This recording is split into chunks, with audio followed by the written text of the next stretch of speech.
ओम नमो भगवते वासुदेवाय। आपके अपने YouTube चैनल में आपका बहुत बहुत स्वागत है। आज हम जानेंगे पद्मिनी एकादशी व्रत का महत्व और पद्मिनी एकादशी व्रत कथा।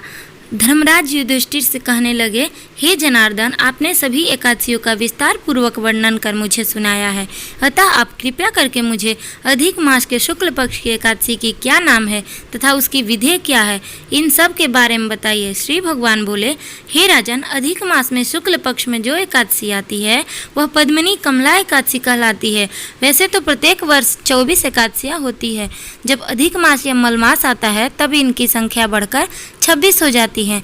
अधिक मास या मलमास को जोड़कर वर्ष में 26 एकादशियाँ होती है। अधिक मास में 2 एकादशियाँ होती है जो पद्मिनी एकादशी शुक्ल पक्ष और परमा एकादशी कृष्ण पक्ष के नाम से जानी जाती है। यह एकादशी करने के लिए दशमी के दिन व्रत का आरंभ करके कांसे के पात्र में जौ चावल आदि का भोजन करें तथा नमक न खाएं, भूमि पर सोएं और ब्रह्मचर्य व्रत का पालन करें।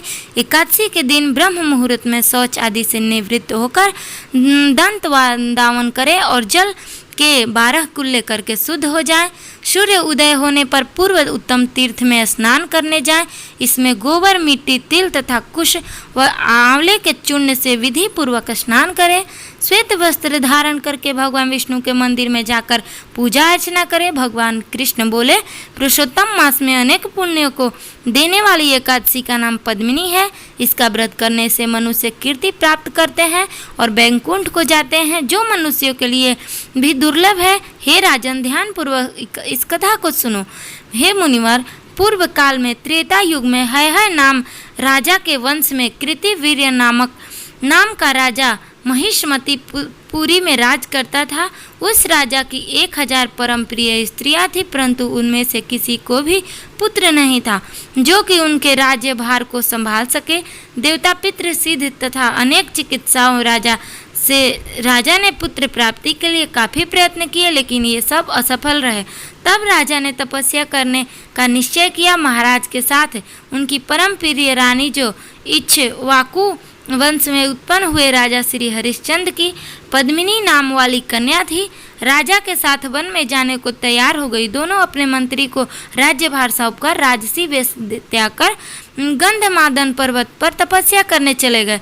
राजा ने उस पर्वत पर 10,000 वर्ष तक तपस्या किया, परंतु फिर भी पुत्र की प्राप्ति नहीं हुई। तब पतिव्रता रानी कमला नैनी पद्मिनी से अनुसुईया ने कहा, 12 मास से अधिक महत्वपूर्ण मलमास होता है जो 32 मास पश्चात आता है। उसमें द्वादशी युक्त पद्मिनी शुक्ल पक्ष की एकादशी का जागरण समेत व्रत करने से तुम्हारी सारी मनोकामना पूर्ण होगी। इस व्रत के करने से भगवान तुम पर प्रसन्न होकर तुम्हें शीघ्र ही पुत्र देंगे। रानी पद्मिनी ने पुत्र प्राप्ति की इच्छा से एकादशी व्रत किया। वह एकादशी को निराहार रहकर रात्रि जागरण करती रही। इस व्रत से प्रसन्न होकर भगवान विष्णु ने उन्हें पुत्र प्राप्ति का वरदान दिया। इसी के प्रभाव से पद्मिनी के घर कार्त्यवीर उत्पन्न हुए जो बलवान थे, और उनके समान तीनों लोकों में कोई बलवान नहीं था। तीनों लोकों में भगवान के सिवा उनको जीतने का सामर्थ्य किसी में नहीं था।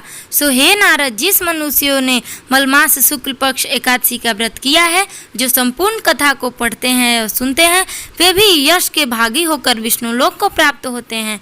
आपको यह कथा कैसी लगी? अगर अच्छी लगी है तो वीडियो को लाइक करिए, शेयर करिए और चैनल को सब्सक्राइब करिए। हो सके तो कमेंट बॉक्स में अपना राय जरूर दें। जय श्री राधे।